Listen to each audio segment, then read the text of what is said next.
Nike Sportswear is continuing its push into early 2000s nostalgia by bringing back the iconic Shox TL from 2003, and a fresh colorway is already building buzz ahead of 2026.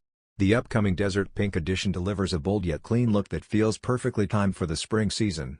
The shoe features a textile upper dressed in a deep pink tone, while layered overlays add dimension with a lighter and more vibrant shade of pink.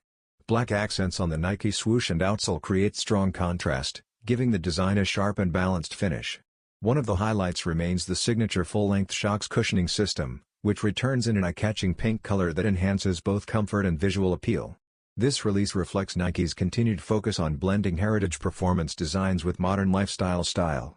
Official images have already surfaced, and the Nike Shox TL Desert Pink is expected to release around May 2026 through Nike's official channels.